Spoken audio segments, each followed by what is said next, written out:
नमस्कार साथियों। His excellency Abdulla Shahid जी, आपको अध्यक्ष पद संभालने की हार्दिक बधाई। आपका अध्यक्ष बनना सभी विकासशील देशों और विशेषकर स्मॉल आइलैंड डेवलपिंग स्टेट्स के लिए बहुत गौरव की बात है। अध्यक्ष महोदय, गत 1.5 वर्ष से पूरा विश्व 100 साल में आई सबसे बड़ी महामारी का सामना कर रहा है। ऐसी भयंकर महामारी में जीवन गंवाने वाले सभी लोगों को मैं श्रद्धांजलि देता हूं और परिवारों के साथ अपनी संवेदनाएं व्यक्त करता हूं। अध्यक्ष महोदय, मैं उस देश का प्रतिनिधित्व कर रहा हूं जिसे मदर ऑफ डेमोक्रेसी का गौरव हासिल है। लोकतंत्र की हमारी हजारों वर्षों की महान परंपरा रही है। इस 15 अगस्त को भारत ने अपनी आजादी के 75वें साल में प्रवेश किया है।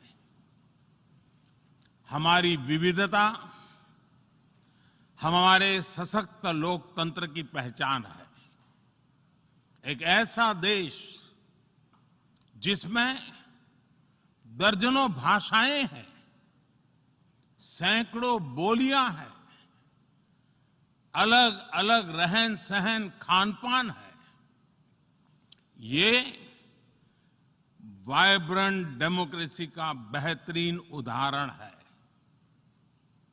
ये भारत के लोकतंत्र की ताकत है कि एक छोटा बच्चा जो कभी एक रेलवे स्टेशन के टी स्टॉल पर अपने पिता की मदद करता था, वो आज चौथी बार भारत के प्रधानमंत्री के तौर पर यूएनजीए को संबोधित कर रहा है।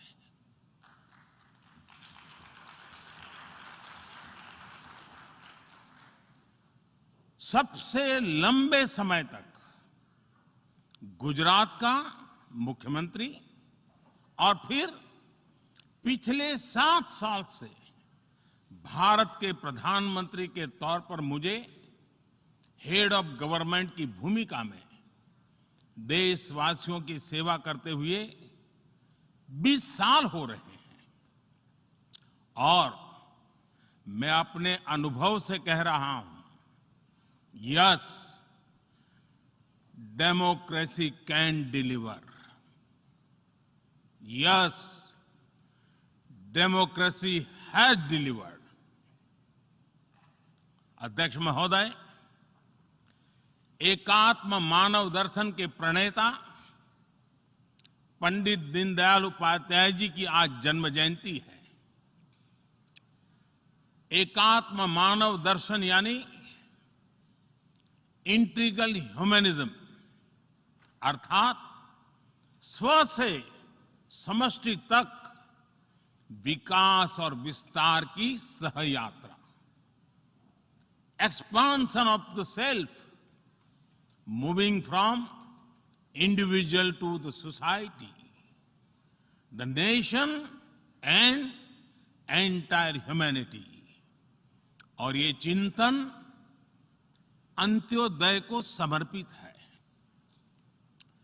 अंत्योदय को आज की परिभाषा में where no one is left behind कहा जाता है।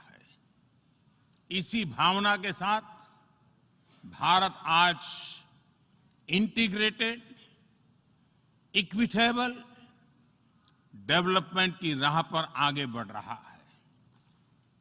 विकास सर्वसमावेशी हो, सर्वस्पर्शी हो, सर्वव्यापी हो, सर्वपोषक हो, यही हमारी प्राथमिकता है। बीते 7 वर्षों में भारत में 43 करोड़ से ज्यादा लोगों को बैंकिंग व्यवस्था से जोड़ा गया है, जो अब तक इससे वंचित थे। आज 36 करोड़ से अधिक ऐसे लोगों को भी बीमा सुरक्षा कवच मिला है, जो पहले इस बारे में सोच भी नहीं सकते थे। 50 करोड़ से ज्यादा लोगों को मुफ्त इलाज की सुविधा देकर भारत ने उन्हें क्वालिटी हेल्थ सर्विस से जोड़ा है। भारत ने 3 करोड़ पक्के घर बनाकर बेघर यानी होमलेस परिवारों को होम ओनर्स बनाया है। अध्यक्ष महोदय, प्रदूषित पानी भारत ही नहीं, पूरे विश्व और खासकर गरीब और विकासशील देशों की बहुत बड़ी समस्या है। भारत में इस चुनौती से निपटने के लिए हम 17 करोड़ से अधिक घरों तक पाइप से साफ पानी पहुंचाने का बहुत बड़ा अभियान चला रहे हैं। विश्व की बड़ी बड़ी संस्थाओं ने ये माना है कि किसी भी देश के विकास के लिए वहां के नागरिकों के पास जमीन और घर के प्रॉपर्टी राइट्स यानी ओनरशिप का रिकॉर्ड होना बहुत जरूरी है। दुनिया के बड़े बड़े देशों में बड़ी संख्या में ऐसे लोग हैं जिनके पास जमीनों और घरों के प्रॉपर्टी राइट्स नहीं है। आज हम भारत के 6 लाख से अधिक गांवों में ड्रोन से मैपिंग कराकर करोड़ों लोगों को उनके घर और जमीन का डिजिटल रिकॉर्ड देने में जुटे हैं। ये डिजिटल रिकॉर्ड प्रॉपर्टी पर विवाद कम करने के साथ ही access to credit, bank loan तक लोगों की पहुंच बढ़ा रहा है। अध्यक्ष महोदय, आज विश्व का हर 6ठा व्यक्ति भारतीय है। जब भारतीयों की प्रगति होती है तो विश्व के विकास को भी गति मिलती है। When India grows, the world grows. When India reforms, the world transforms. Bharat में हो रहे साइंस और टेक्नोलॉजी आधारित इनोवेशंस विश्व की बहुत मदद कर सकते हैं। हमारे टेक सॉल्यूशंस का स्केल और उनकी कम लागत दोनों अतुलनीय है। हमारे यूनिफाइड पेमेंट इंटरफेस यूपीआई आज भारत में हर महीने 350 करोड़ से ज्यादा ट्रांजैक्शन हो रहे हैं। भारत का वैक्सीन डिलीवरी प्लेटफॉर्म कोविन एक ही दिन में करोड़ों वैक्सीन डोज लगाने के लिए डिजिटल सपोर्ट दे रहा है। अध्यक्ष महोदय, सेवा परमो धर्मः, सेवा परमो धर्मः को जीने वाला भारत सीमित संसाधनों के बावजूद भी वैक्सीनेशन डेवलपमेंट और मैन्युफैक्चरिंग में जी जान से जुटा है। मैं यूएनजीए को ये जानकारी देना चाहता हूं कि भारत ने दुनिया की पहली डीएनए वैक्सीन विकसित कर ली है, जिसे 12 साल की आयु से ज्यादा के सभी लोगों को लगाया जा सकता है। एक और mRNA वैक्सीन अपने डेवलपमेंट के आखिरी चरण में है। भारत के वैज्ञानिक कोरोना की एक नेजल वैक्सीन के निर्माण में भी जुटे हैं। मानवता के प्रति अपने दायित्व को समझते हुए भारत ने एक बार फिर दुनिया के जरूरतमंदों को वैक्सीन देनी शुरू कर दी है।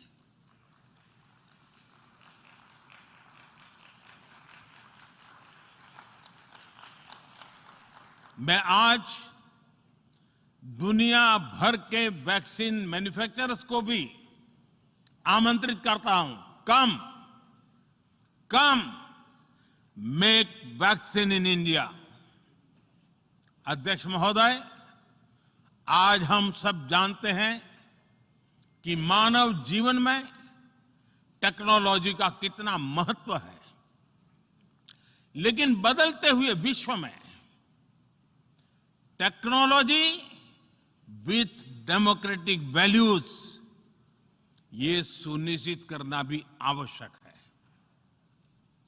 भारतीय मूल के डॉक्टर्स, इनोवेटर्स, इंजीनियर्स, मैनेजर्स किसी भी देश में रहें, हमारे लोकतांत्रिक मूल्य उन्हें मानवता की सेवा में जुटे रहने की प्रेरणा देते रहते हैं। और ये हमने इस कोरोना काल में भी देखा है। अध्यक्ष महोदय, कोरोना महामारी ने विश्व को ये भी सबक दिया है कि वैश्विक अर्थव्यवस्था को अब और अधिक डाइवर्सिफाई किया जाए। इसके लिए ग्लोबल वैल्यू चेन्स का विस्तार आवश्यक है। हमारा आत्मनिर्भर भारत अभियान इसी भावना से प्रेरित है।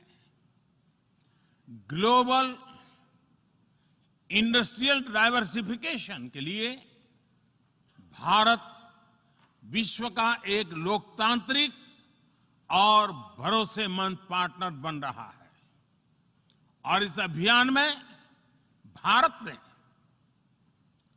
इकोनॉमी और इकोलॉजी दोनों में बेहतर संतुलन स्थापित किया है।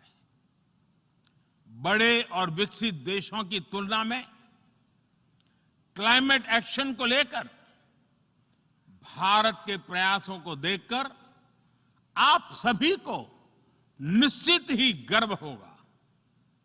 आज भारत बहुत तेजी के साथ 450 गीगावाट रिन्यूएबल एनर्जी के लक्ष्य की तरफ बढ़ रहा है। हम भारत को दुनिया का सबसे बड़ा ग्रीन हाइड्रोजन हब बनाने के अभियान में भी जुट गए हैं। अध्यक्ष महोदय, हमें अपनी आने वाली पीढ़ियों को जवाब देना है कि जब फैसले लेने का समय था, तब जिन पर विश्व को दिशा देने का दायित्व था, वो क्या कर रहे थे। आज विश्व के सामने रिग्रेसिव थिंकिंग और एक्सट्रीमिज्म का खतरा बढ़ता जा रहा है। इन परिस्थितियों में पूरे विश्व को साइंस बेस्ड रेशनल और प्रोग्रेसिव थिंकिंग को विकास का आधार बनाना ही होगा। साइंस बेस्ड अप्रोच को मजबूत करने के लिए भारत एक्सपीरियंस बेस्ड लर्निंग को बढ़ावा दे रहा है। हमारे यहां स्कूलों में हजारों अटल टिंकरिंग लैब्स खोली गई हैं, इंक्यूबेटर्स बने हैं और एक मजबूत स्टार्टअप इकोसिस्टम विकसित हुआ है। अपनी आजादी के 75 वर्ष के उपलक्ष्य में जब हम आजादी का अमृत महोत्सव मना रहे हैं, भारत 75 ऐसे सैटेलाइट्स को अंतरिक्ष में भेजने वाला है जो भारतीय विद्यार्थी स्कूल कॉलेजों में बना रहे हैं। अध्यक्ष जी, दूसरी ओर रिग्रेसिव थिंकिंग के साथ जो देश आतंकवाद का पॉलिटिकल टूल के रूप में इस्तेमाल कर रहे हैं, उन्हें ये समझना होगा कि आतंकवाद उनके लिए भी उतना ही बड़ा खतरा है। ये सुनिश्चित किया जाना बहुत जरूरी है कि अफगानिस्तान की धरती का इस्तेमाल आतंकवाद फैलाने और आतंकी हमलों के लिए न हो। हमें इस बात के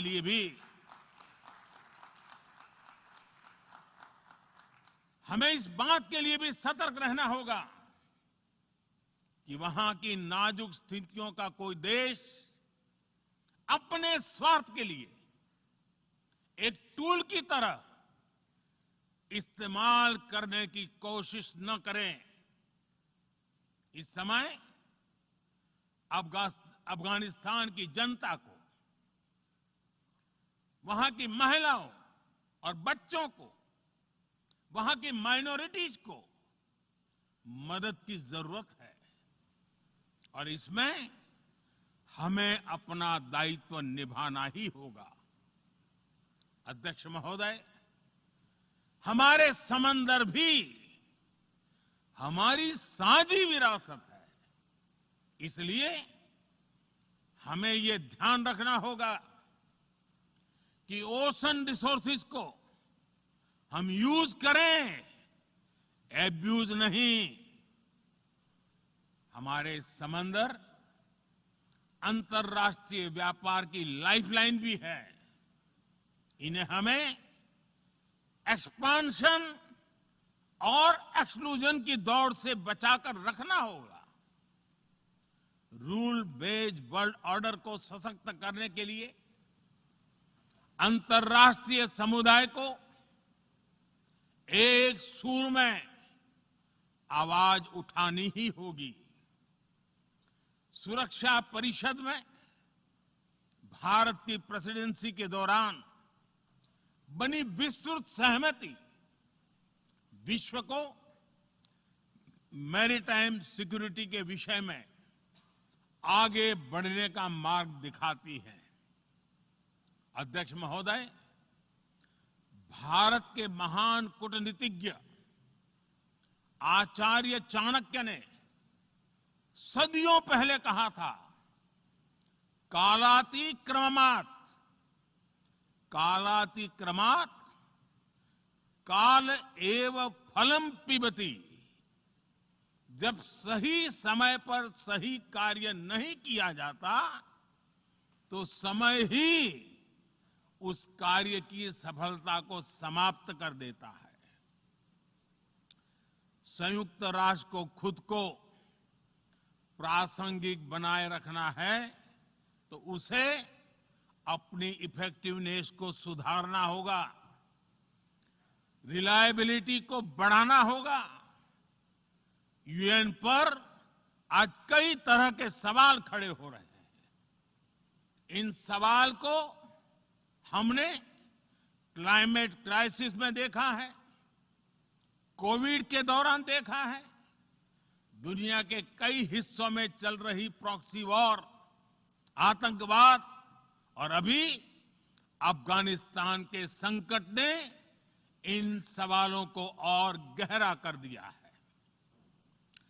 कोविड के ओरिजिन के संदर्भ में और ease of doing business ranking को लेकर वैश्विक गवर्नेंस से जुड़ी संस्थाओं ने दशकों के परिश्रम से बनी अपनी विश्वसनीयता को नुकसान पहुंचाया है। ये आवश्यक है कि हम यूएन को ग्लोबल ऑर्डर, ग्लोबल लॉज और ग्लोबल वैल्यूज के संरक्षण के लिए निरंतर सुदृढ़ करें।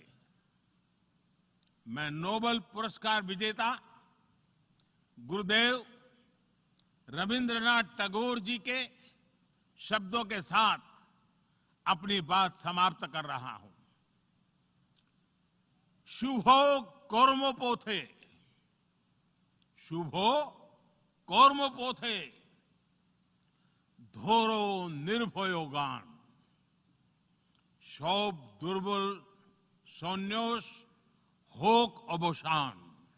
अर्थात अपने शुभ कर्म पथ पर निर्भीक होकर आगे बढ़ो, सभी दुर्बलताएं और शंकाएं समाप्त हो।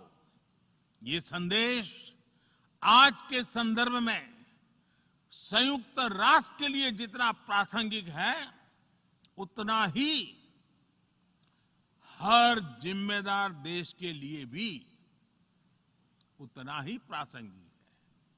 मुझे विश्वास है हम सबका प्रयास विश्व में शांति और सौहार्द बढ़ाएगा, विश्व को स्वस्थ, सुरक्षित और समृद्ध बनाएगा।